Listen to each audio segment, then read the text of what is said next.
And we are live. Let a few people roll in here. We got, looks like 4 people already in the house. I think we've got John, Fishing Frustrations from UK. Avid's in the house. Lee Evans. There he is. Hey. What's up, everybody? What's up? You getting What's rained going on? on, Not yet. man? Get ready for it. It's coming. He's trying to beat it. Got nothing but sunshine back here. It's dumping. It's dumping on me right here. Ain't good. All right, we got 5 people in the house. Let's go ahead and get it started. Appreciate y'all coming in here. Today we've got the Kayak edition of the What's in Your Tackle, episode number 17. I'm your host, The Bullock Experience. We've got Ryan Bortz, Blue Collar Fishing at the top here in the corner, right there. We've got Stan 3 from Two Stands Fishing, and then we've got Dan from Green Machine Outdoors. So appreciate you all coming in. So we're gonna try to talk about the setup on kayaks, how you get your kayak set up, and then talk about the tackle y'all use when y'all go out fishing. All right, sounds good. So we've got hooks and hammocks. Haslock is in. So Ryan, we'll start with you since you're up on top there on my screen. We'll start with you. Kind of give us an idea of what kind of kayak you're using and kind of like the setup when you're getting it set up and how you put everything together. All right, so I'm in I was in a Hobie PA-12, and as all y'all know, probably I had it fall off the trailer and ground a hole, patched it, and I actually put a good video out on how to patch a hole in a kayak, but I actually ended up yesterday going and getting a PA-14 and a new trailer. And I'll show y'all the kayak a little bit here. I'm still setting it up. That's actually what I'm doing today. But, oh no. I think I killed there we go. All right. So, this one I'm just actually setting up, but this is the Hobie PA-14. The trailer's actually set up. You can see these poles to have another kayak on top. You can set another kayak up on top. I'm actually going to take those off because they get in the way trying to load it. The guy I bought it from was running these plastic rod holders. I do not trust them. I'm mounting monsters on it. I'll have monsters up here, and like the ones that are in the back, you can kind of see. I'll have some more back here. I'll mount more monsters on this bar just to put extra rods in and mount my net, my monster net. And then I'll have my trolling motor on the front. I'll have a bow mount trolling motor. This got the Garmin fish finder on it. I'm not even sure what unit that is. The other one had the Lowrance TI7 TI7. I liked it. This is the same size graph, but it's just made by a different company, so I don't know how I like that. I run Muddy River rods. I love the Blue Cat rods. That's about, I don't know, that's about it. I keep a bait cooler in the back. I've got a live bait well, an angle live bait well I keep up front if I'm running live bait. That's about it. I mean, I'm usually dragging or suspend drifting, just like anybody else.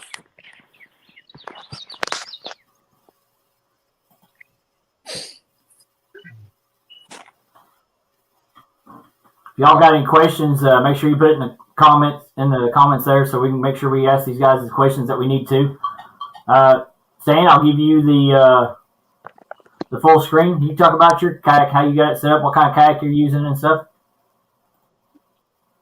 All right, so I can't believe I'm saying this, but I'm not as fancy as Ryan.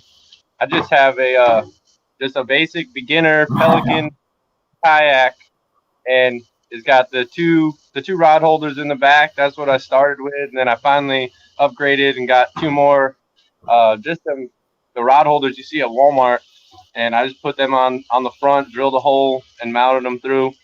And then I got just a Lowrance 4X hook, basically just a depth finder. That's all I use it for. And I just go out and do the same thing everybody's doing, drifting, dragging. I think it works better in a kayak probably because you can concentrate your baits more. It's kind of like a plus and a minus. You can concentrate them more and like hit a spot more precise, but then it takes longer to hit a bigger area. So, but I don't got no fancy kayak, $300 kayak, no trolling motor, none of that. This is my motor right here.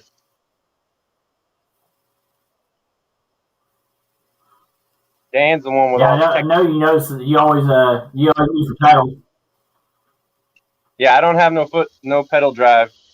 And honestly, my kayak's out of commission right now. I'm gonna have to take some Ryan's advice and start melting some buckets, get my kayak fixed again. He's over smiling. It was a good video. I was impressed by the final result. That turned out really, really good. He's on mute. You're muted, Ryan. We can't hear you yet. Oh no, he muted himself. Oh, that's better. There we go. I actually spent Yeah. 23 hours on that kayak Thursday into Friday on the water for 23 hours, and it didn't have a drop of water in the hull. So I'm not going to trust it in 32-degree water, Not bad. but holding for. That's good. All three of these guys, the only one that's actually out on the kayak today is Dan. So, Dan, we'll give you the floor. Kind of give us an idea of what kind of kayak you're using and kind of give us an idea of what you're doing today. I know you're probably fishing for the tournament today, aren't you? Yeah, I'm always working on one. Our tournaments are usually month long, so every single time you can get out, that's an opportunity to try and upgrade your fish. So I'm out in pretty much the same exact boat you see Ryan had, except it has no holes in it. I've got a trolling motor up front. I've got a little camera mount here. I've got my tournament board and my cutting board up there to cut some bait up on. Keep my fish grips down here. I keep a really long bow line on there to try and launch with. Got some Uncle Lou's rods that I'm currently suspend drifting. I don't know if you can see my graph or not. I'm just trying to work along some channel ledges and look for some fish. We were having a conversation in the group earlier in the week. We're just a lot more structure fishermen. So we're not really cruising around all day till we mark fish. We're just kind of trusting the structure and letting the fish show us if they're there or not. And I've got some big calf fever rods in the back here. One over there, one over here. And bait cooler in the back. That 5-gallon bucket's got my gill net in it. And I made some PVC rod holders down the side to just keep my rods vertical in the back there. And that little mounting bracket in the back, I have a 2.3 horsepower Honda motor that can go on there, but I don't use it too much right now. I use that for really, really long runs, and I actually took a spill and flipped my kayak when I was using it, so I haven't really used it too much since. Looks like you're fishing some kind of like a little PowerPoint lake or something, aren't you? Or PowerPoint lake. It's the main river channel. There's a little creek that comes in back over here. So I'm just working my way down the main river channel. And there's a bunch of pockets and underwater caves and everything that come along this stretch. I haven't fished this stretch of river in a couple months, but it's usually pretty good this time of year. Yeah.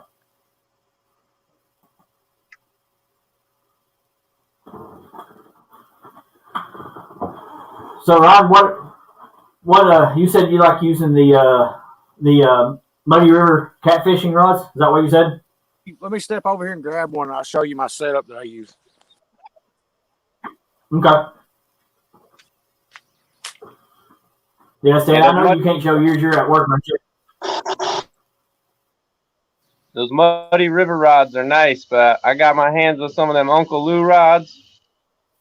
Them suckers glow. It don't matter if it's night, day. That sucker is glowing. Look at it. Oh, You can cast a mile. Yeah, you can those cast are a some mile. really nice rods. Oh yeah. It's fun to say that Louie, Louie when you get a hit on them too. We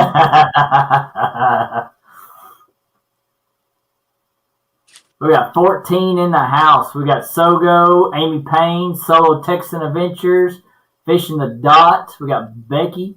We got my brother, my big brother, Chesapeake Bay Catfishing is in the house, Mr. Timmy. Trying to see who else we got in. Ernie Brown is in the house. Thomas Littlepage is in the house. Chris Uselton's in the house. Appreciate y'all coming in here. Make sure you hit the thumbs up, share it out for these guys. They put the work in on these kayaks more than what us bank fishers do.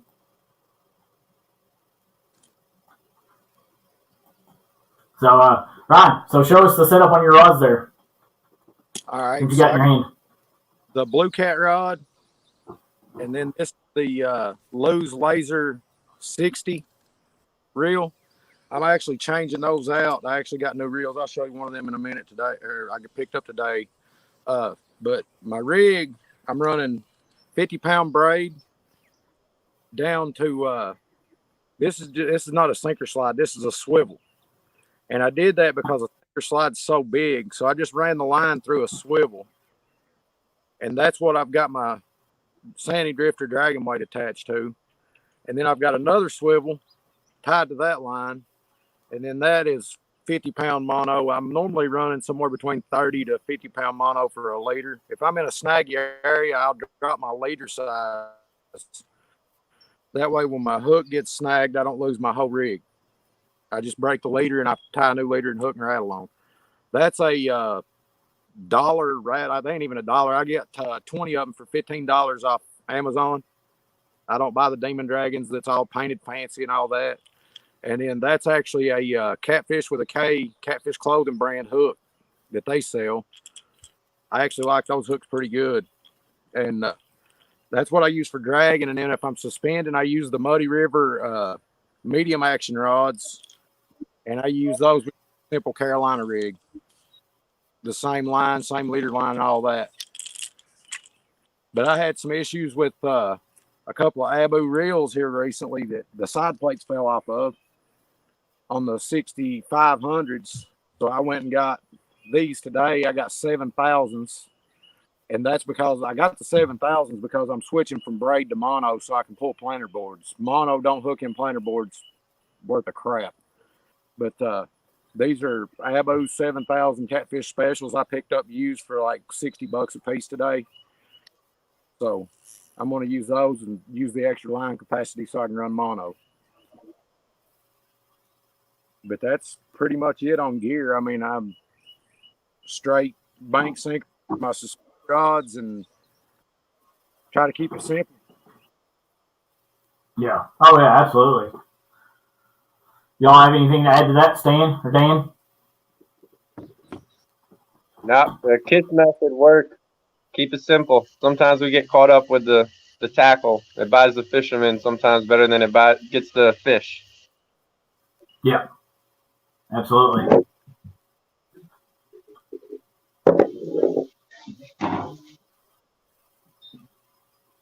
But anybody that's looking for buy something that's comfortable to sit in. That's what wins tournaments for us. I mean, most of us are out there pulling 12 to 20-hour trips at times. You know, I know Dan and Stan does as well as I do. If you can't put the time in the kayak to stay on the water and keep your baits in front of fish, you can't win a tournament. Yep. Yeah, absolutely. I don't know about that. Usually we just need a good morning to beat most waters. I'm just kidding. Yeah.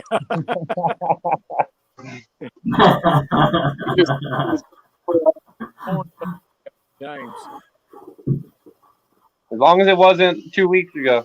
Yeah, 2 weeks ago, that river was not the place to be. I like the 24-hour tournaments where everybody wakes up at 6 a.m. and I've already got a full 4 to fish, and there's like, what the heck? And I'm back at home napping already.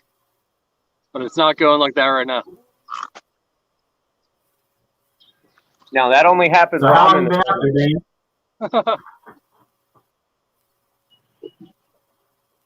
I'm gonna kill myself on this thing. How long you been out so far, Dan? Say what? How long you been out there on the water right now? I just caught bait right before the show, and I just started drifting right at the beginning of the show. Probably about. Okay. I've been on the water for about 40 minutes. Man, it's hard to catch bait in Yeah, I the know.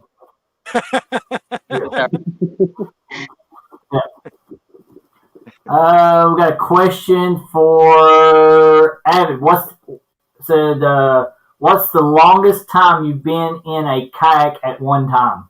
Ryan, we'll let you answer that one. 23 hours and a half is what I spent in my kayak Thursday into Friday this week. What about you, Stan? At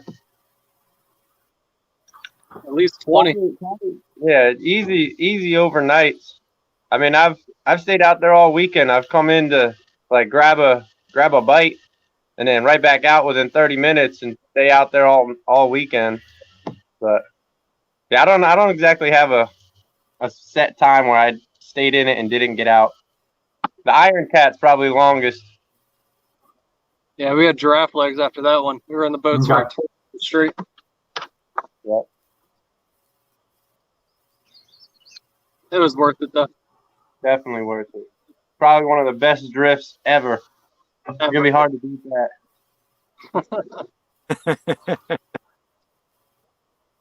And you all can answer this one. We got another question from Solo Texan Adventures. He says, would a John boat or a skip be just as effective as a kayak for shallow or hard to get places? Absolutely. I use my John boat just like it. They probably got more room in their kayak and stuff than I do in my John boat. But I fish the same spot, same way. That's what I noticed about the 15 versus the 12 is there's so much room in this kayak. I mean, it's unreal how much room is actually in here. Yeah, they're nice. You keep that one hole free now. Yeah, I got fenders on the trailer. Good. I just saw this thing, garden hose, and you wrap it around like the hull with some tape, and then it protects it from like when you bump up against the dock or barges or pilings or anything. It was on Southern Reels Fishing. He just had a thing like maintaining it, and you take the garden hose, you wrap it all the way around the outside of it, and then you cover it like with duct tape or something. Like a rub rail on a boat, pretty much. Yeah, it's exactly what it is. You put in the rub rail on there, and it keeps that edge from any time you bump up against something at the dock or your buddies or whatever. And it really was 100% mark-free when he was done, when he took it off. Oh, yeah, especially those saltwater guys jigging the piers for sheep's head. Yeah. Beat the living daylights out of my kayak trying to do that the one day. Yeah, it was I just learned that. I think I watched that video yesterday. That was something new I learned. Yeah. Could you not use maybe like a foam insulator almost? Do the same thing? Like you would wrap around copper pipes? You could probably use that. It just depends. It's probably easier for most people to get the garden hose or whatever. That's why he used it. Yeah. It's something about the. Yeah, he probably had some kind of old garden hose laying around. Exactly.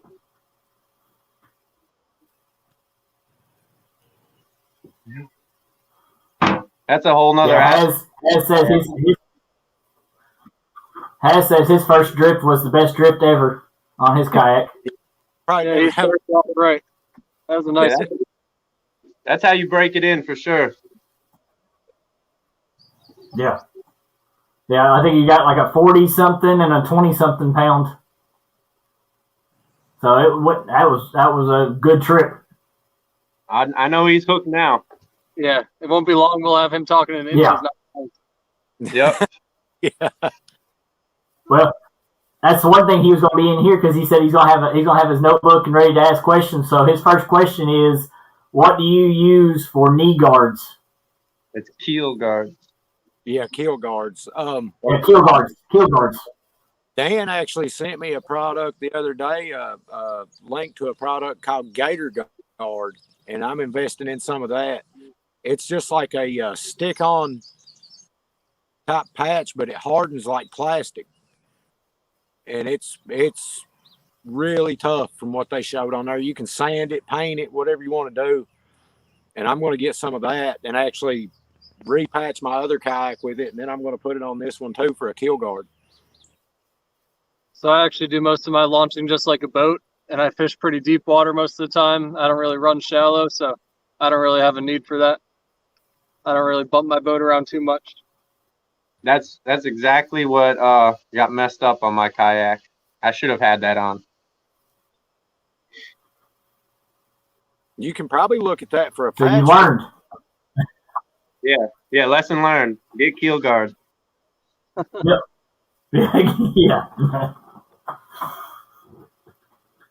Yeah, I agree, Ryan. I'm gonna try to see about using that for a patch. It's expensive either. I think it was like $40. I found it on Amazon too. I think it was like $30 or $40 for. I can't remember how big the piece was. It was like 2 or 3 feet long by 6 inches wide or something. Don't hold me to it. I mean, that's just what I remember. Gotcha. Yeah, there's a whole video on that stuff on Kayak USA's channel. He does a whole feature on it. He actually had some mice or something chew a bunch of holes in his kayak over the winter. And he just had to resurface and patch everything. And it worked perfect. Squirrels that chewed his kayak up. Yeah. Yeah. Whew. But other than that, it's pretty much the same as being on. Now, I know me and you talked a little bit before the show, Ron, but we were talking about the motor. You were talking about a motor you use on yours.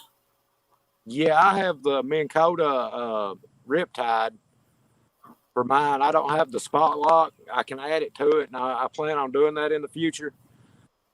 But it's just the remote control. I steer everything with the remote, speed it up, slow it down, whatever I need to do. And I run a drift sock. If I get a crosswind, that drift sock keeps me from turning sideways with that wind. Or if the wind's coming from behind me, it keeps the wind from pushing me faster than I want to go. Yeah. Okay. It's nothing for me to drag 7-8 miles in a trip easy. And if you was trying to pedal that would wear you out, especially if you was trying to drag into the wind. Yep.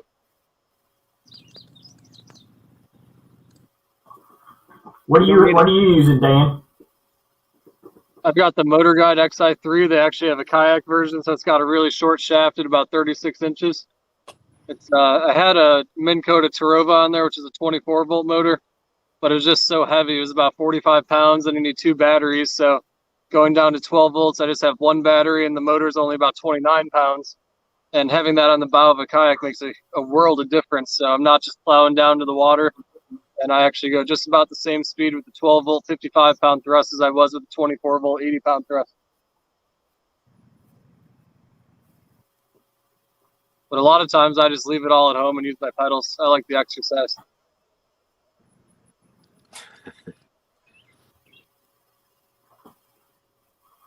Stan just has his muscle power. That's like kind of the reverse of what you'd assume a motor would be used for. Most people use it on their really long trips, but if I do really, really long trips, I don't want to have to run out of battery and then pedal that thing around. So you just pedal the whole thing.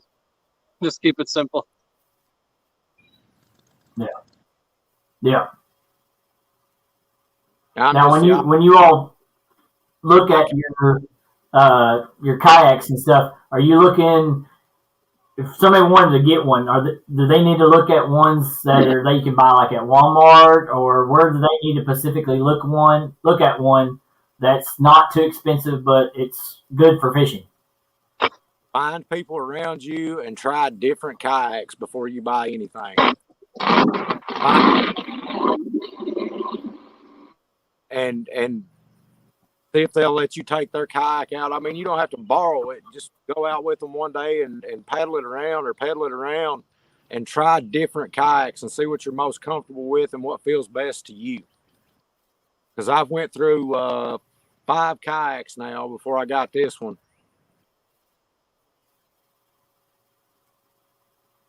Okay. Now, I know you all prefer to sit up out of the kayak instead of sitting down in the kayak. Most definitely, yeah. If you're going to spend any time in one, you do not want to sit in. Gotcha. But a lot of people don't realize that the kayaks are different, especially for the fishing ones, because a lot of them just look at the ones that you're sitting down in it. They're like, oh yeah, I can use that one, but it's your balance in your kayak. If you're sitting up above it, you got more of a balance in it. Yeah, the difference is they can stand up in their kayaks. I can't even barely raise my arms to the side without having to worry about tipping over.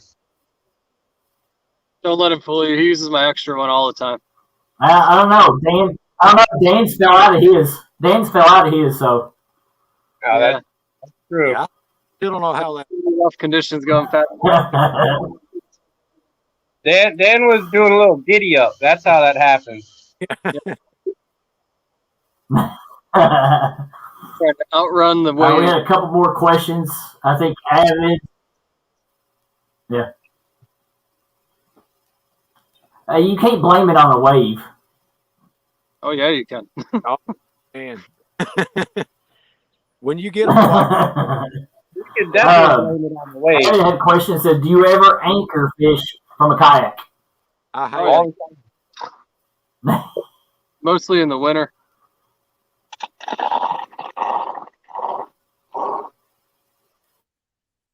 Just like It's better to anchor fish in the winter because the catfish are basically stacked up in holes. In the summertime and in the spring and stuff, they're more traveling around looking for bait. It's a lot better to anchor up in a spot where a bunch of fish are stacked up.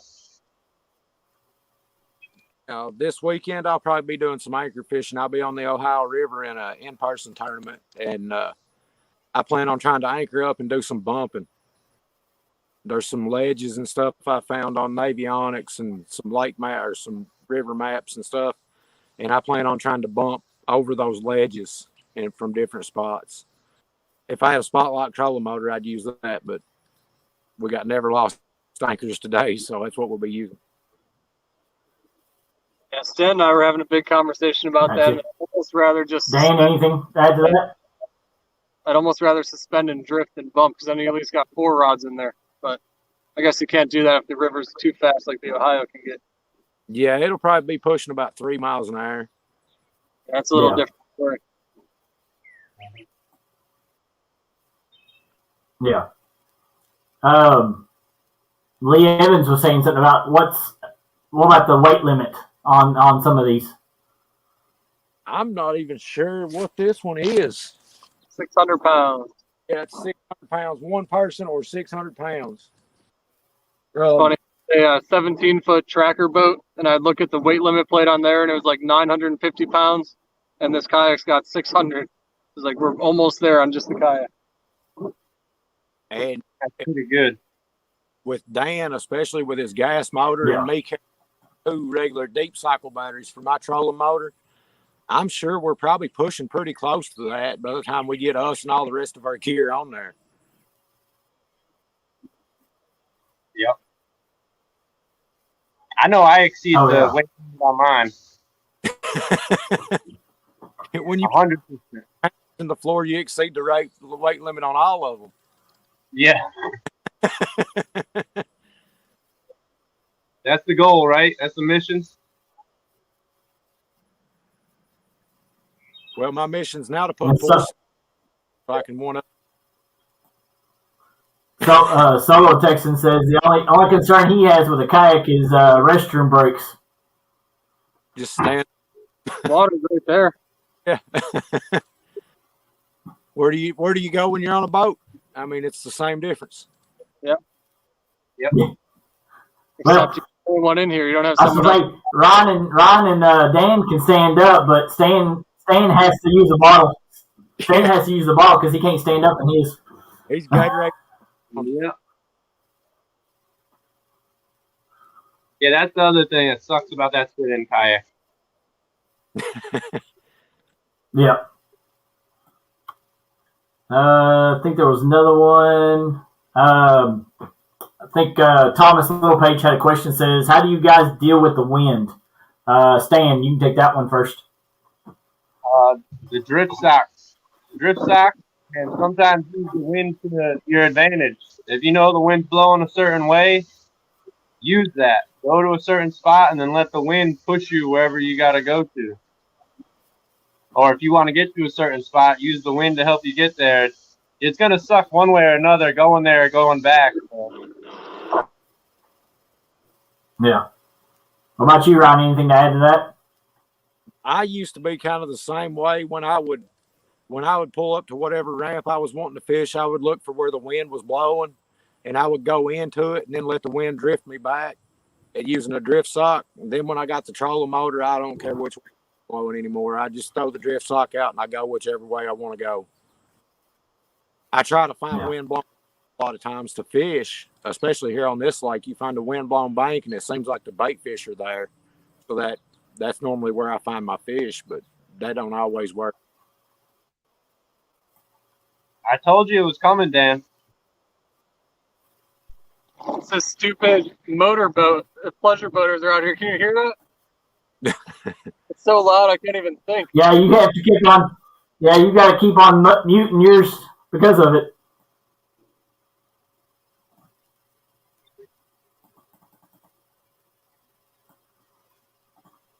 Stan, you can probably hear it. It's fine. This thing's ridiculous. Yeah. You know we're trying to do a show over here.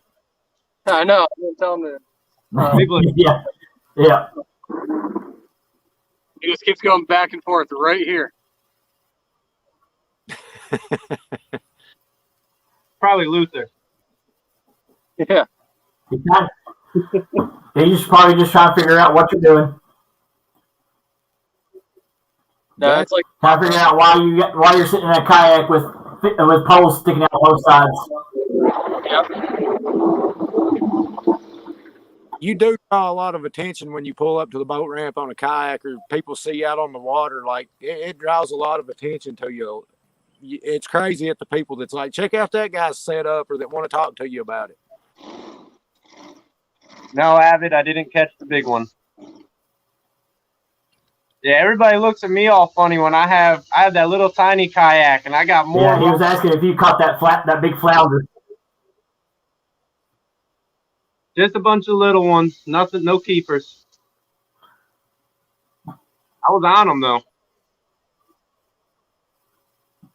Maybe if I borrowed Dan's kayak, I might have caught some keepers.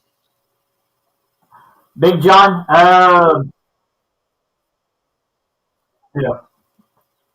Big John was saying that so that's because you guys ever use a canoe.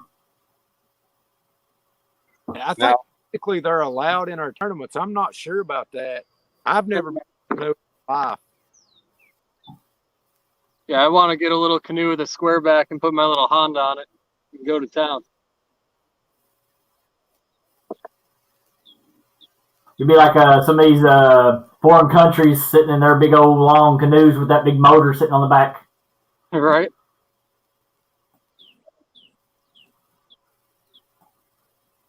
That gas motor is a PA-17 project. Right. That time. And that Right. That's got to get annoying. Oh yeah, I can guarantee this has to be.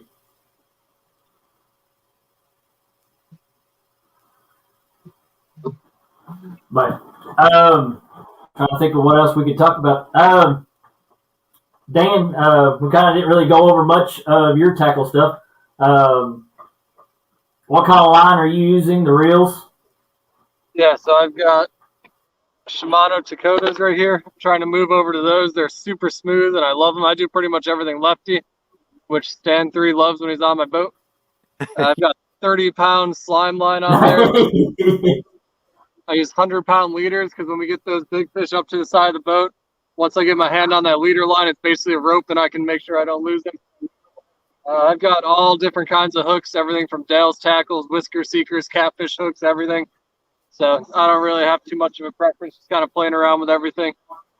And I only really use 3 rigs. I only use 3-way rigs when I'm in fast current. I do a lot of Carolina rigs this time of year when I suspend drifts. And then I almost always have some kind of Santee rig on me.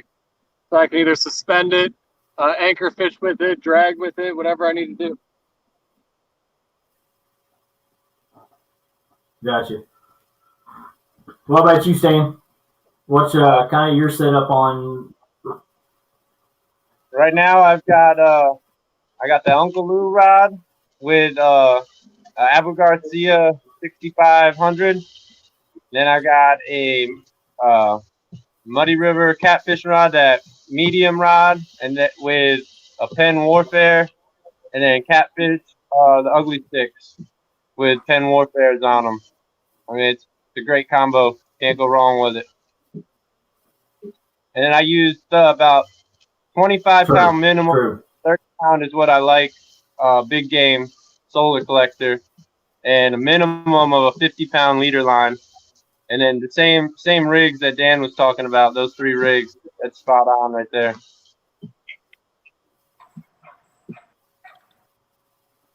Uncle Lou's.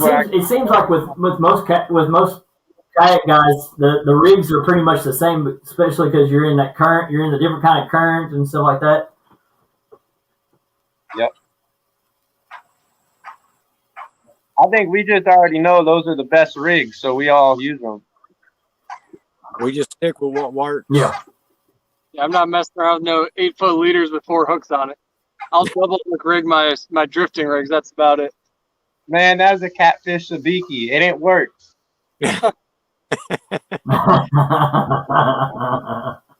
Learned my lesson on the. I was running stinger hooks down here at this little channel cat lake. It's literally like right under the hill right here, and I kept getting short bits, so I put stinger hooks on.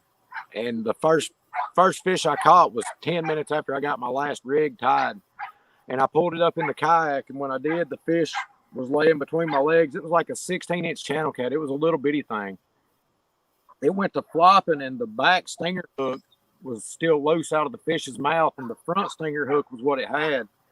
It hooked that hook through my calf about 1 inch deep and popped back out about 1 inch in front of where it went in. And every fish would flop. It would just jerk my leg. And I hurried up and stomped the fish and cut the leader line out. I had to pull that out by myself. Fishy? Yeah, just a little guy. You got fish on, Dan? Yeah. It's just a little All right, I'll give you solo.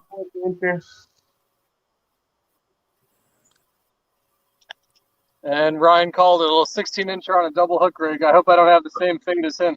Keep your legs out the way. Yeah. There you go, guys. We got fish on. He's got it in. Yep, just a little guy.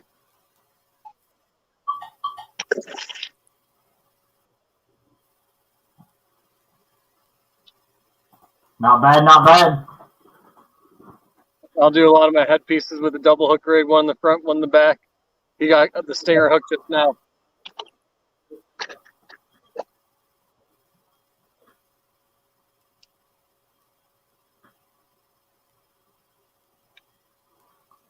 Haz says that was a stand 2 size fish. I promised Dan did not target that fish. Not targeting the goobers today.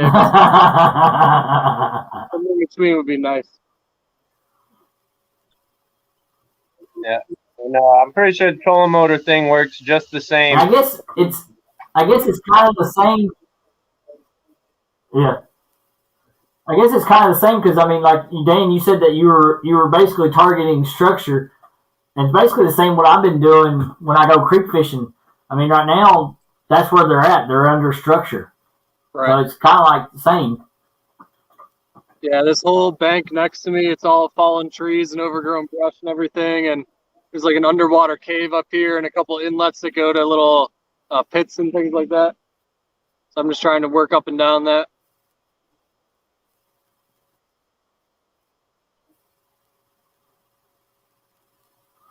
As says you need some Jello chicken on that yak.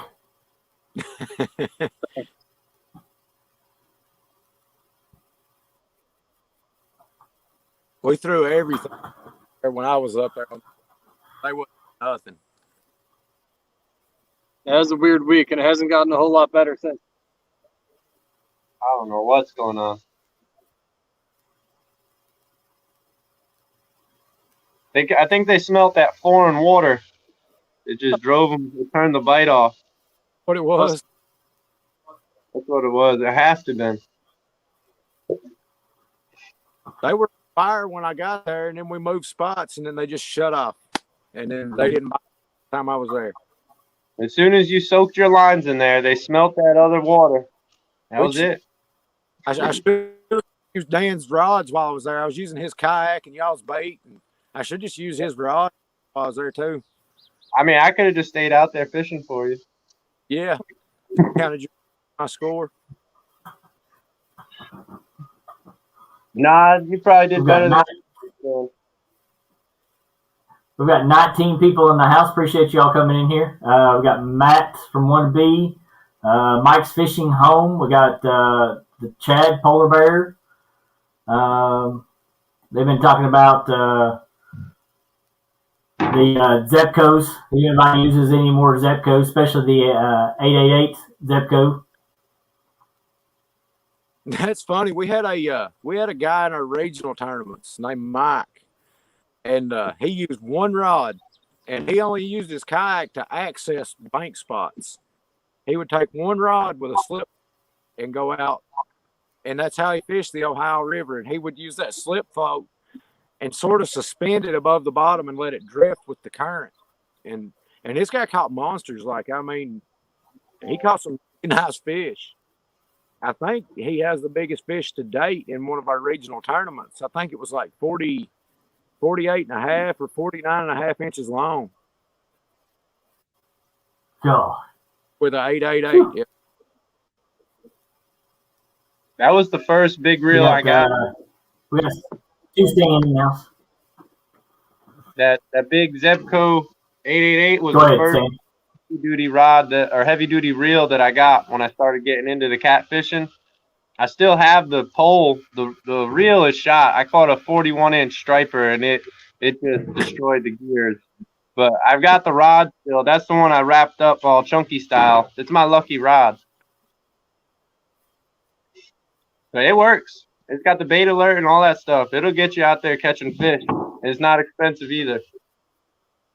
Yeah, that's a real common misconception about expensive gear. I like to have good gear, but you can do just as good with cheap gear a lot of times. Yeah. Yeah. Yeah, like those little dock runners. Huh? Yeah. Yeah. Yeah, especially a little dock runner, yeah. It's only good for one big fish, but it'll work. I'll give $10. Oh, yeah, speaking of that, has that rod been replaced yet, Stan? Yeah, it was replaced. I got to go out the next day or next couple days later and do the same thing. I caught another big one on his rod, so it's all good.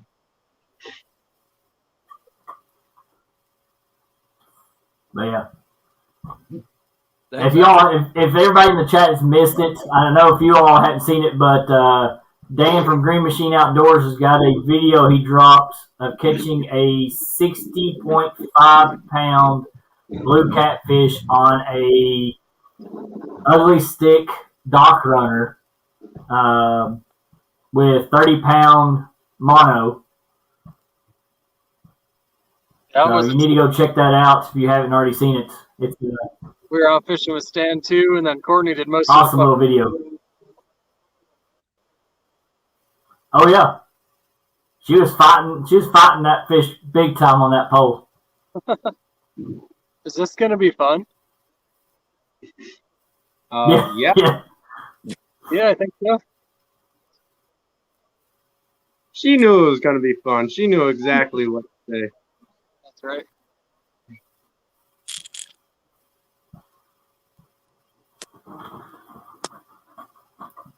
But talking about getting gear, you don't have to get the expensive. I mean, that's the point of the show, is basically just to give awareness to everybody about the tackle and the gear that we use. You don't have to go out and buy these $100, $200, $300 rods and reels and things like that. A lot of people say keep it simple. Go with what you think you're going to need it for. Most of us we can just go to Walmart and buy the setups that we need and not have to spend outrageous money. So, Dan, why don't you take off from that? What do you suggest to people about the gear for kayaking? Because I know your gear for kayaking is going to be different than what we use for bank or for actual boats. I use the same stuff on my boat to do the kayak. A lot of people think you want these really short rods, but like I'm suspending right now, I want my rods as far apart as possible. So I still use 7'6" rods. I use the same ones in my boat. My only recommendation is buy some cheap stuff when you start kayak fishing, or just in general for the kayak, because it's only a matter of time before you lose it. I know I've lost a whole bunch of rod and reel combos. Stan's lost some. I don't know about Ryan, but things happen on the kayak. You don't have a lot of room, and they go.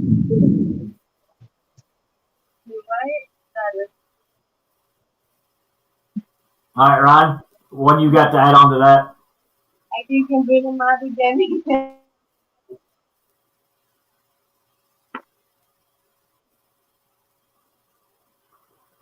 Yep, I think we just lost Ryan. So Sorry. that's fine.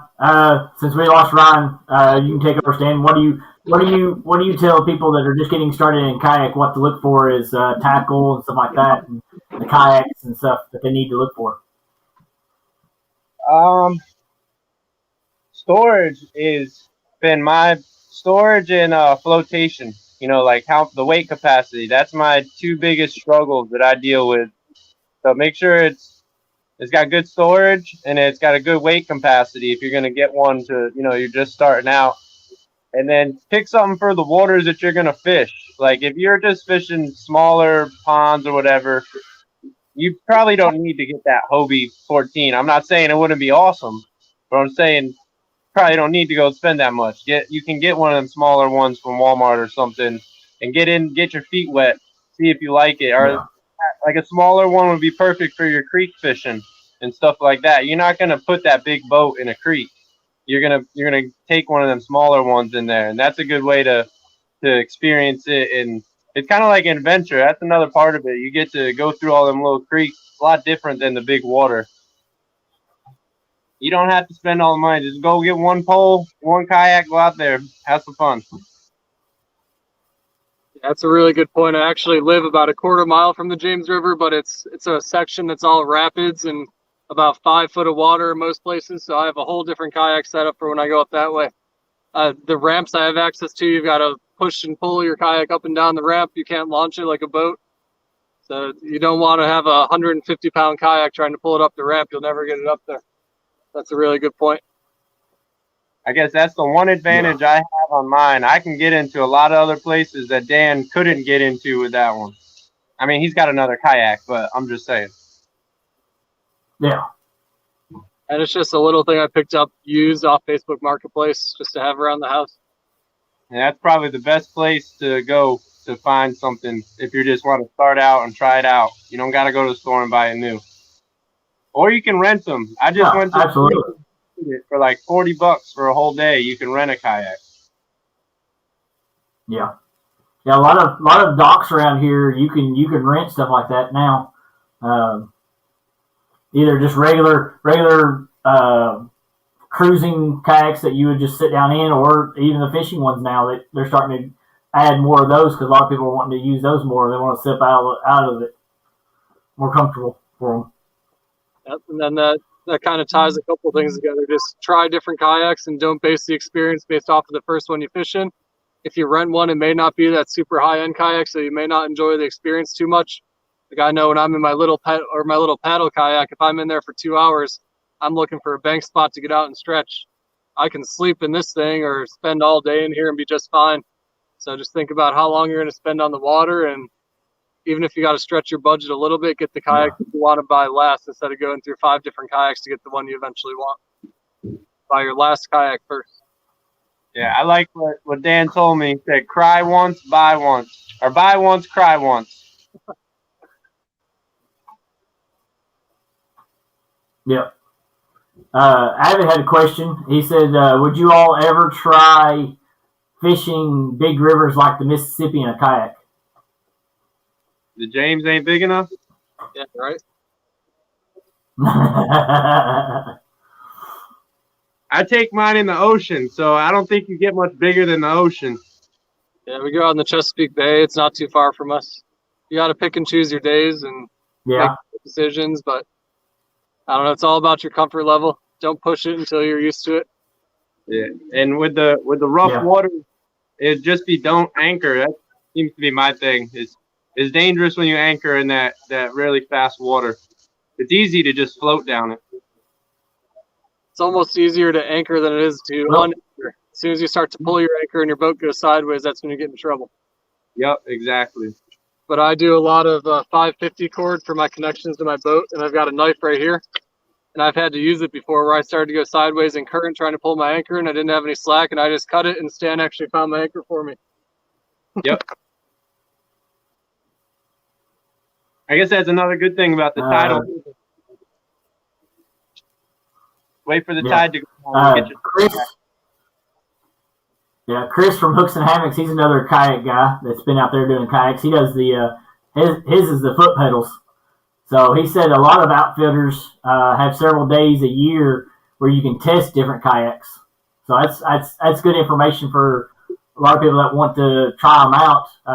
They may be able to let you try one out, so you know which one you want. That's right.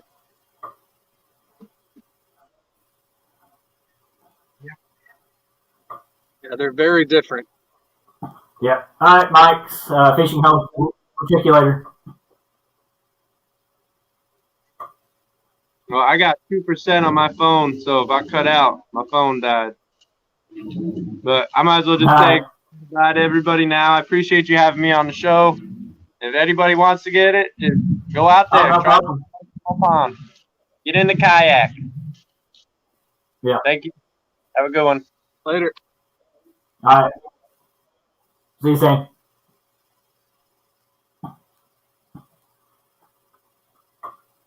We'll stick it out with you for a while and see if Ryan jumps back in. I don't know if he will or not. All right. But we'll stick it out with you, and we'll just fish with you, and you keep on fishing just like you're doing, whatever you need to do. Yeah, so one thing Stan was kind of alluding to is storage on the kayak, and that's rain out of nowhere. I might have to go. It just started downpouring out of nowhere. Oh, nice. Yeah, I'm going to go tuck my phone away so I don't water damage it. Gotcha. All right. Sorry. No, that's fine. Go ahead. All right. You're good. All right.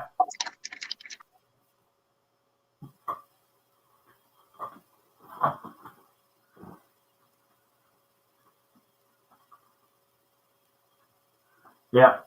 Yeah, it's starting to pour down on Dan, so we're going to kind of let him get out of the rain real quick.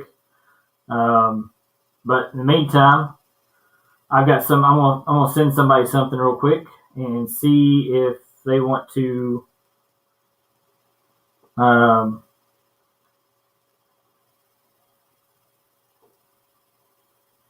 jump on.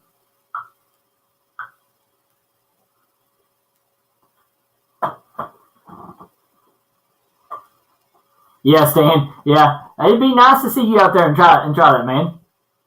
I think you do good. What's up, living MN Outdoors? What's going on? Appreciate you and your wife coming in. It's probably both of you all. What's up, Kentucky Redneck? I just sent you a link, man. If you want to jump in real quick.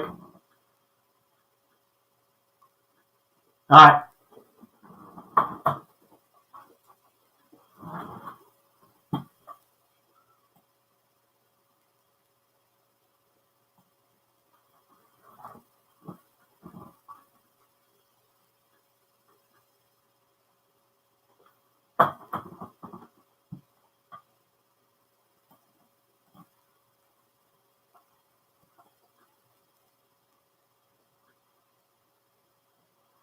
But I appreciate them coming on, kind of give us a breakdown of what their stuff is. But I've got another kayak guy coming in.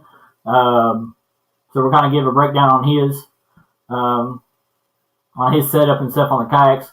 Like I said, this is the kayak edition of What's in Your Tackle. So, but I appreciate everybody coming in. We got 16 people in the house. Make sure you hit the thumbs up, share it out. So, yeah, Ernie, yeah, your yak is a pontoon, yeah. That's a big kayak, yeah. I don't know, Chad. It'd be interesting. I'm used to boats and stuff too, so but. Yo, what's going on, man? So did you learn anything yet? Get you some ideas? Yeah. I've been picking up Dan and Ryan's brain and doing a lot of research on YouTube and stuff. Before I bought the kayak, so I've been doing a lot of kayak fishing. But I just never did it out in the rivers and stuff. I own a fishing kayak before I just made this purchase. But I knew that I wanted. Yeah, because I know you and Brandon been out doing some like bass and things like that, fishing out of it. Yeah. I did a lot of bass fishing. Went snakehead fishing a couple times. Been out on ponds and lakes. Been out on some creeks off of the bay, some like little rivers off of the bay. And I've been out in where the stretch that I took my kayak out was Sunday with the wife. That stretch I went out there on the Potomac River, but never out in the deep sections. And that was mainly because I was never going to anchor in my kayak. Even the new kayak that I bought, I will never anchor it. That's where you start to get a little dangerous and get a little sketchy when you talk about anchoring your kayak and stuff. So that's why I would never do that. But when I bought this kayak, and see, like Dan and them are talking about, they will do the anchoring just because the fish are stacked up on top of each other, so it's better off to anchor on them. But they're going to anchor up on small areas that are not so deep and things like that too. So yeah. The section of the river that I fish very often doesn't have fast moving current. Like it's like half a mile most of the time, but it's very rocky. Anchors can get caught, snagged up. When you're trying to pull your anchors up, I've had to, when I'm in the boat, I can I can drive forward and break that anchor loose. Sometimes in the kayak, you're kind of just, you're at the misery of you may have to let that anchor go. And then with the tide changing and shifting and all that, you'd be anchored facing this way at one point, and then the tide changes, and it just gets a little dangerous. So that's why I'm not gonna mess around with that. But I was anchor fishing yesterday, but I was using the spot lock feature to anchor, with the trolling motor. So that definitely is. Yeah, I caught a little bit of yours in and out from work and stuff. I was catching a little bit of yours and watching you. But congratulations on the two big fish, man. That's awesome to be out there and catching those two on pretty much on that trip. Yeah, that was dope. That was like the first real trip fishing the stretch of river that I normally fish, out there in the boat and bank fishing and stuff. And it was a great way to break in the kayak. Definitely a great test. Oh, to have a 40-pound fish pulling you down on the left side and have a 28-pound fish pulling you down on the right side, and they're definitely very, very, very, very stable. Like these kayaks are 14 feet long. 38, 39 inches wide, and they're basically like kind of like pontoon boats, how they're set up underneath, where they have two big ballasts on the side, that makes them very, very, very stable. You will fall out of the kayak before you tip the kayak over. They're very, very hard to tip over. Yeah. Two Stan was saying that Stan 3's had to drop his kayak anchor more than once, so he's had to cut it loose. Yeah. When you do use these kayak, you have to have you don't have a single anchor point. You have your anchor on a pulley system. You can have it like on one side of the boat, but the best way to have it is like on a 360, and you just have it on like a carabiner clip. That way you can always just throw it, and get rid of it. You never want to have it, mounted on or tied on. You want to be able to quick release, throw your anchor. I've never done it, but I watched a bunch of videos before I jump into anything. I always check out a lot of the stuff, talk to people, and figure some stuff out. Figure out what's the worst that can happen before you go into a situation, so you know. Oh yeah, absolutely, and that's a good thing about YouTube, and now with a lot of us now, a lot of us are putting out how to do videos and stuff like that when it comes to different types of fishing and stuff like that. So we can always go back as people, especially new, can go and watch these and go, okay, if this comes up, I can do this, or kind of gives the information. That way we know what we're going into if we come into that situation. So yeah, exactly. But definitely, like you see me out there, I always have my PFD on, even though I can swim very good, but you never know with the tide, wind changing, the undertows, and if you hit your head or something, you never know. So it's always always have that vest on. Yeah, absolutely. Yeah, always better to be safe.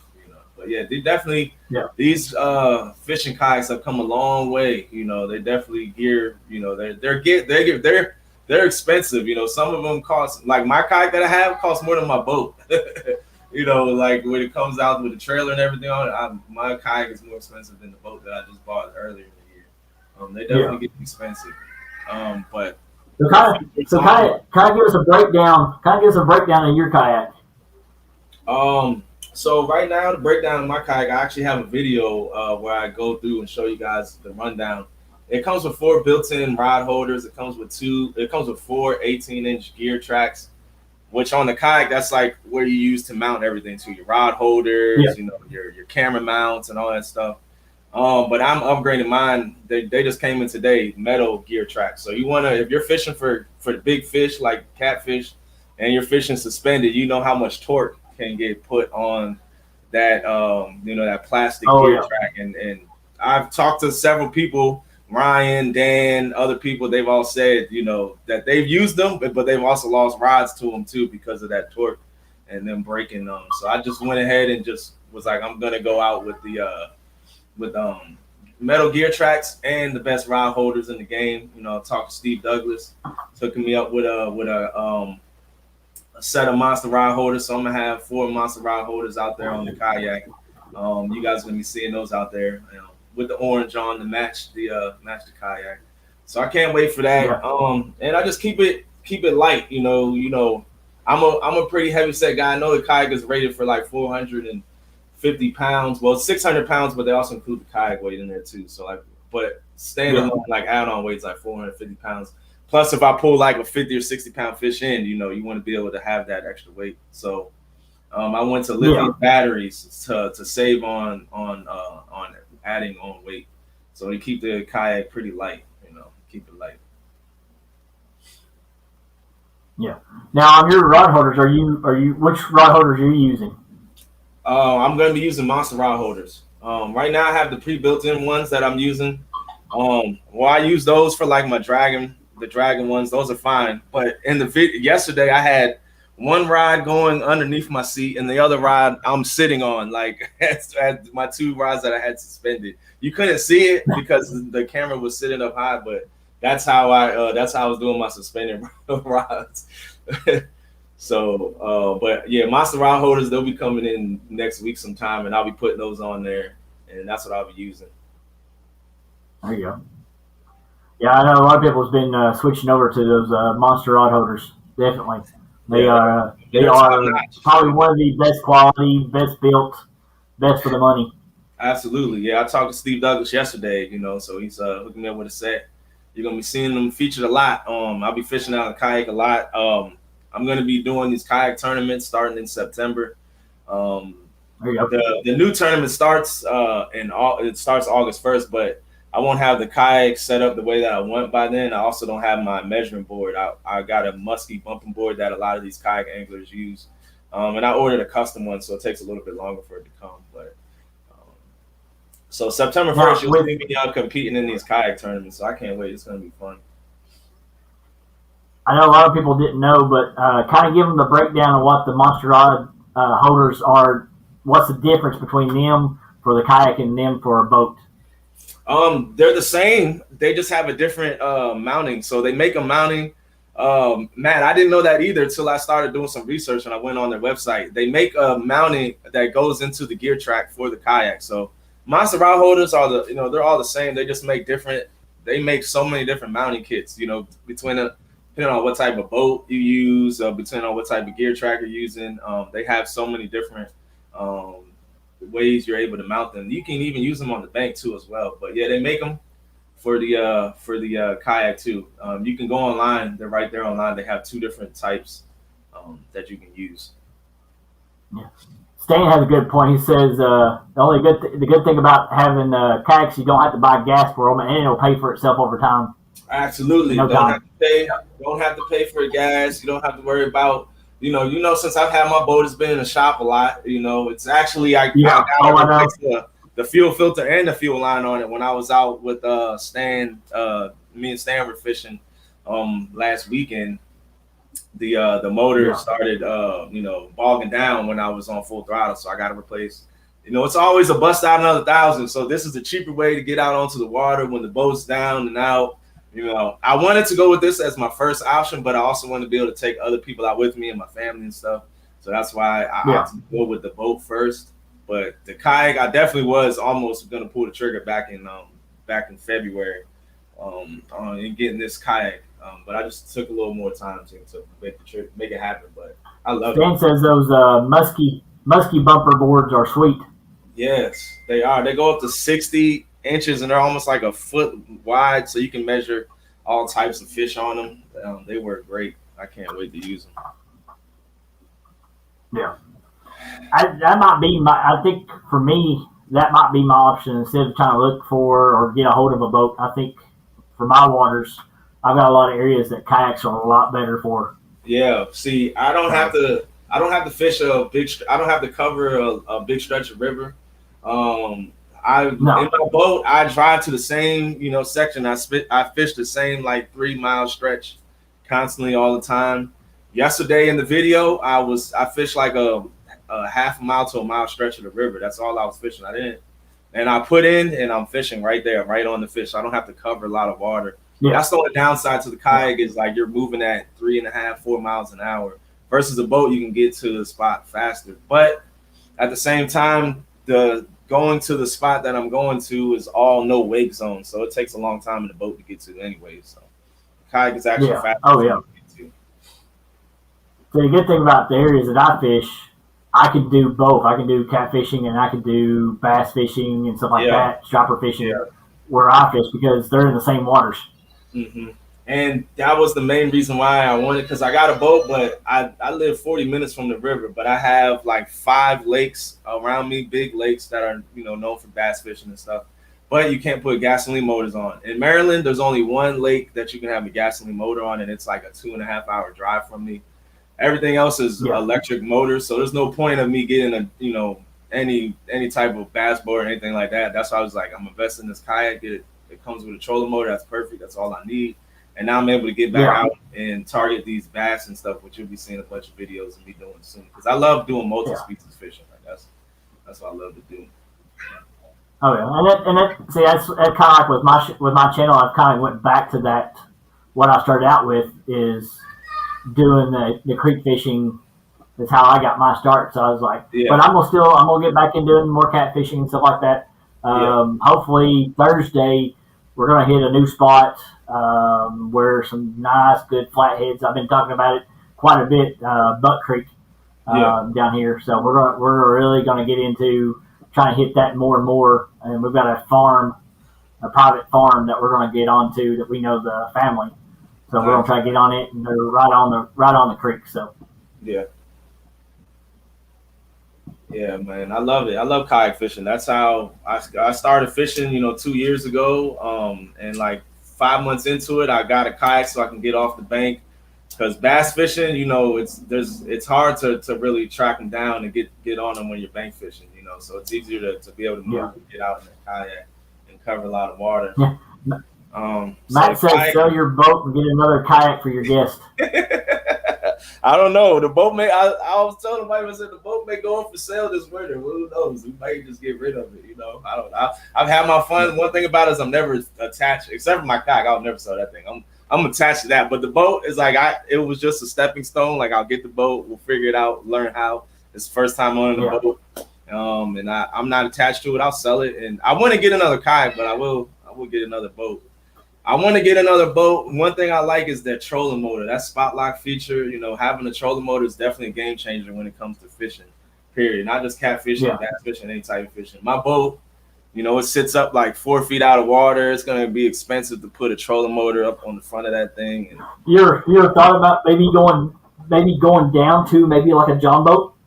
I want to do a John boat, but I would get into a deep V aluminum boat. I think that's what I would go to because my boat is a big boat, but it has a lot of wasted space because of that cuddy cabin takes up a lot of the room. So I would like Dan, he got a nice boat that has a whole lot of space in it. So after being in some other people's boats and seeing stuff, I think I'll probably sell the boat and get a better setup for my style of fishing that I want to do. But it was fun. I had fun with it, but I probably will end up selling it sometime. Not sure when, but. Matt's got a question. It says, do most kayak weight capacities include with the kayak? You just have to look at it. You have to read the Old Town Sport. When you go on the website, it'll tell you it says like 440 or 450 pounds, whatever it is, and then it'll say another weight limit that says like 600, but that's including the weight of the kayak itself. Yeah. Well, it goes along with a lot of stuff. I mean, even like with trailers and trucks and stuff like that, it gives you your weight capacity that you could put on it. Then it gives you a gross weight with the entire trailer or whatever plus that weight. So, I mean, kayaks are pretty much the same. They tell you how much weight you can put on it and then what the gross weight, the max is. So...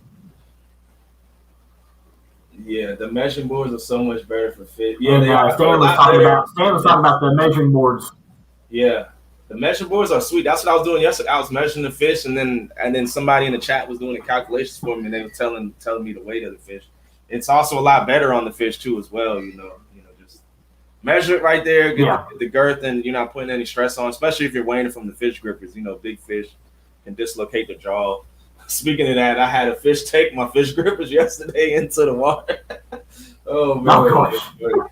It was a brand new pair of fish grippers, and I guess the knot on the end was loose, and it just like untied, and the fish grippers. Oh gosh!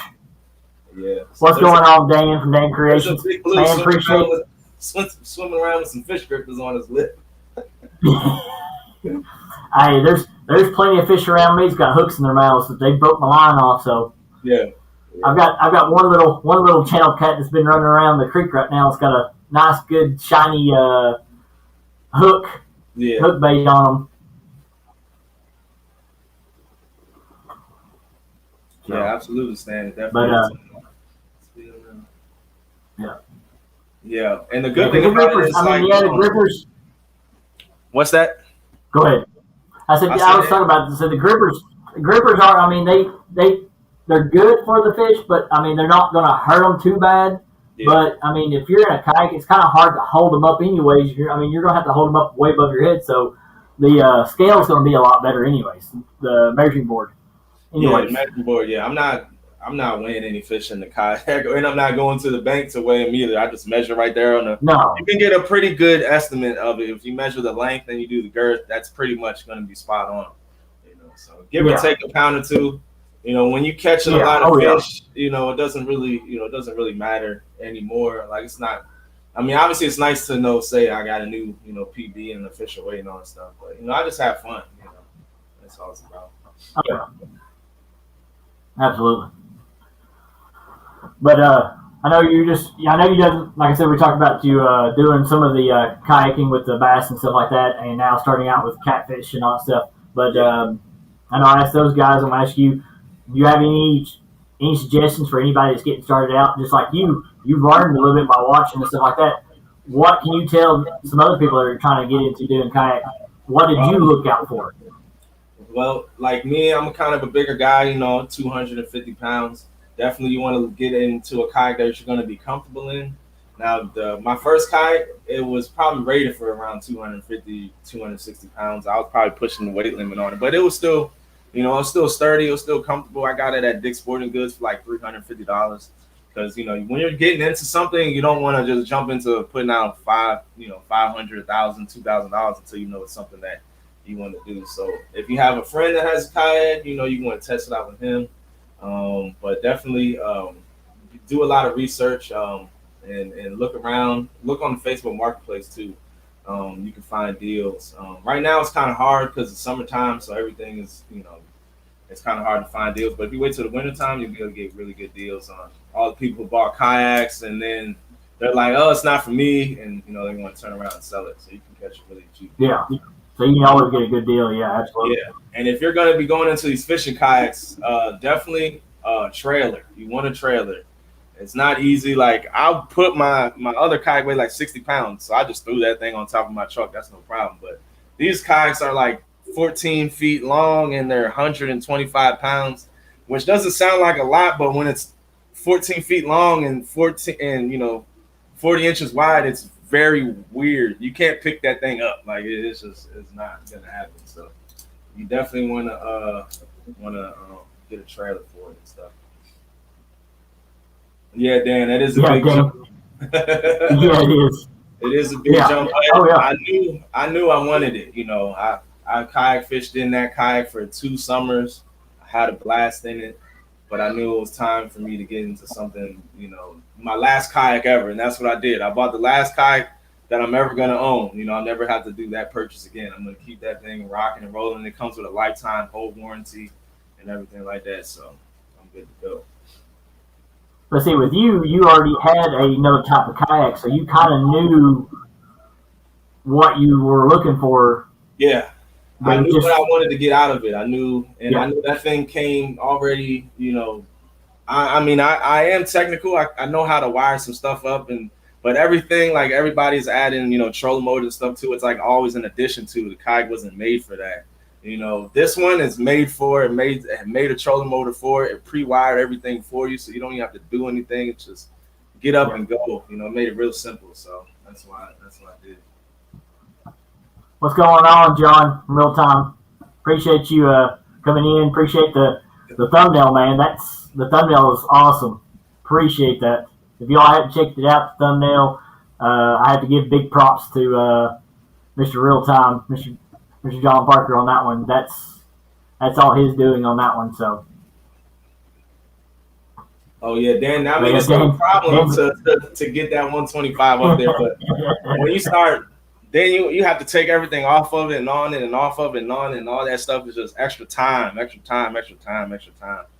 you're trying to put that thing up onto the roof rack. So everything on there is loaded, locked and loaded, stays there. Don't have to do anything. You just load it up into the trailer and you're good to go. What's going on, John? Thanks for coming in. Yeah. Now everybody just coming in. We're just kind of giving. We've already had Stand 3. We had Dan on here. We had Ron Bortz, kind of just going over a little bit of kayak tackle talk. So since they had some issues going on, Dan had some storms hitting him. Stand 3's phone died on him, and I don't know what happened to Ron. I guess his service just kind of jumped out. So, but Has decided. I asked Has if he would just want to jump on here and kind of give us a rundown of his kayaking experiences and tackle stuff that he's using. So, the consensus of all 4 of them has just been the tackle has been pretty much the same from boat to kayaking and stuff. So, it's not much of a change. Yeah, I mean, the tackle and all that stuff is pretty much the same across the board. Boat, bank, kayak. You're just going to be using a little bit of different setups. The only thing that I'm using now differently than I've never used is the Santee Drifter dragging weights, because I didn't drag in my boat since I don't have a trolling motor or anything, to really keep me on there without using the motor itself to do it. I never dragged baits until yesterday was the first time doing it. So it was fun, and suspend fishing too.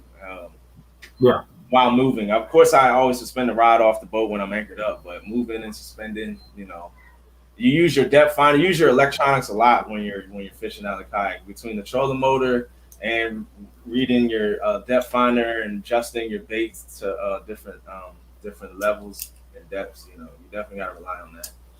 So I wasn't necessarily scanning for fish. We were just, drifting down and just trying to stay along channel ledges and catch some fish. So when's your next trip out? I'll probably head out tomorrow, but I'm just gonna go to the lake though around my house and do some bass fishing tomorrow or Thursday, if I get some time, because I don't have time to go back out to the river until next week. But Yeah.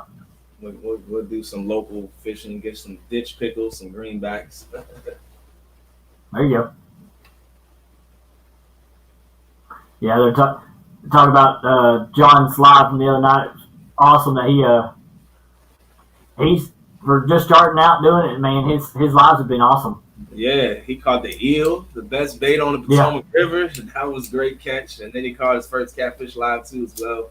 It's always, hard when you're not catching fish and you're out there trying to entertain the crowd and keep it going for hours and hours and the fish aren't biting. You're running out of stuff to talk, it definitely gets frustrating. When you're catching fish, it makes it a lot easier. I know exactly how it is. I've been out 3 times catfishing on live and nothing. So yeah, that's kind of the reason why I went back to my roots and went back to creek fishing, because it's been unreal the fish I've been catching lately. So yeah, absolutely. Yeah, because my last 2 trips on the creek has been 27 fish. My last 2 trips. Nice. So we've been racking them in anywhere from smallmouth, largemouth, sunfish, rock bass, bluegill. So we've been really, really killing it lately. So yeah, I haven't done much creek fishing, but I do like catching smallies though.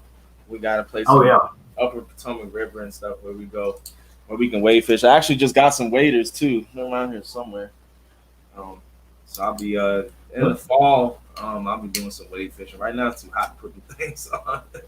That's what I'm using. I'm using waders. I would just get in the water for real. Put my swim trunks on. Yeah. I'm using waders on mine, but I know. I see. I was like, man, I'm sweating. I'm drenched when I get home. How you doing? I'll just get out there in my bathing suit. Forget that. Yeah. What's going on, Kevin? Palmetto? What's going to happen, man? Appreciate you coming here. But man, if you ever come down this way, man, we'll go creek fishing definitely. Definitely. Right now, my tour is over. After going to the James River, I just realized, Potomac River treats me so good, so I just need to stick to my water for a little bit. Yeah. Well, yeah, we'll pick the tours back up next summer.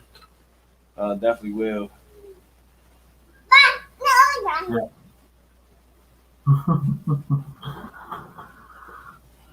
No, this little one's gonna be a good fisherman too, isn't he? Oh yeah, he loves the fishing. He loves me catching them and everything. Like he's the one that actually got to grow. All my kids, when I got into fishing, they're a little bit older. They weren't really, into it and stuff because I got into it, when they were older.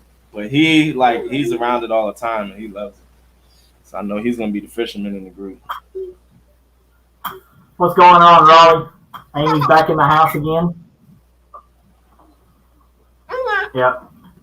If y'all haven't heard yet, next week on What's in Your Tackle, we have the first ever on my channel. We're having an all women's tackle talk. So it's gonna be awesome. We'll have all the women in our catfish community all coming on, the ones that can, and we're just going to talk some tackle with all of them. So, but one that's not going to be on there is, I know y'all haven't seen her much in chat, is Fishing with Sabrina. Definitely keep her and her family in your prayers. I got a message this morning. She is at the hospital with her mom. Her mom's not doing too good, so Oh man, definitely keep. Yeah, I know. So definitely keep her in your all's prayers because they really, really need it right now.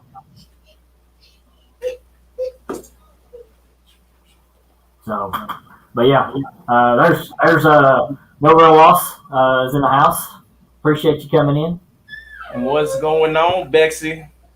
We gotta go pick up that Philadelphia. Do some kayak fishing soon. Yeah, Kevin's like gonna have a hag coalition. Got about 17 kids. Yep. That has like dynasty. Yep. Got to make sure the false genes live on forever and ever and ever. Yeah. See, Bex said she's ready. She goes, "Yes, I'm ready." Yep. All right. Definitely. Yep. We got. I think we have the date already set for I think next weekend. So we'll definitely be out there. I can't wait for that one.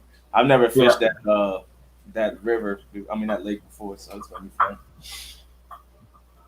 Yeah. Beck's been killing it. She is 3-0 on the Iron Cats right now. So they've been 3-0. Won the Glizzy Masters, then won the Iron Cat Bank Challenge, and then won the Finesse Classic this past weekend. Bexy's on fire. That's how you come in Rookie of the Year right there. That's how you come into these tournaments, light them up. 3-0. Yeah. So I know Kevin's got he's got the all women's Iron Cat coming up. So Bex, pretty sure Bex is gonna be in that one. Lighting them up again. Everybody's gonna be gunning for her this time. Oh yeah. Amy and Bexy will be in there. Okay. Yes. Yeah, and Alicia got we kind of talked her into it, so Alicia's going to be in there with them too. Okay. Nice. Yeah, Alicia, she just won the giveaway that James Kirkpatrick sponsored a rod. So I think she got it today. She said. Yeah. She said she probably win the monster hunt too. Oh, I'm gonna put in for the monster hunt. I definitely want to fish that one. I've not seen that one. What's that one about now? The monster hunt. That one's the monster hunt. Big fish. That's all. They count one fish. Okay. Big fish. He hasn't put it out yet because he's still working on the rules. But he said it's going to be a time frame, and the biggest fish is the winner. Gotcha. Coming up around October, hence the name Monster Hunt. So that'll be dope. Cool. Yeah, I'm thinking about maybe doing another Dock Demon challenge. Nice. I think we had a decent run on it. I know a lot of people were trying to do it, trying to get out and get a shot at it. But I think we might be able to do it again and see if we can come out with somebody else, some more people wanting to get out and do that one. So, but Dan showed up, went after it, and killed it. Yeah. Kevin, after this, I got to talk to you, too, about I want to give you an idea, because I'm pretty sure the Monster Hunt is going to get a lot of interest. So, and I know you can only have like 8 or 9 people up there, at one time. So I'll call you after this and I'll talk to you. I will give you an idea. I'll run an idea past you. Stan said Bex had beat him twice. Second place Stan. Yep. That's what the 2 is for in 2 stands. Yep, second place. He wants in the Monster Hunt. Yeah. All right, my son, he's getting a little antsy, and wifey's cooking dinner, so I'm gonna go over here and get him together. I think we're gonna go ahead and cut it loose. I think Roger's got a show on tonight at 8:00, so we're gonna let him take over and let everybody get ready for him. Yeah, I know the Dock Demon was pretty cool. Oh, so I definitely might be doing that one again. But Haz, appreciate you jumping in and sponsoring that one, man. Do appreciate that. Yeah, no problem. No problem. All right, Kevin, give me a call when you hit the pavement.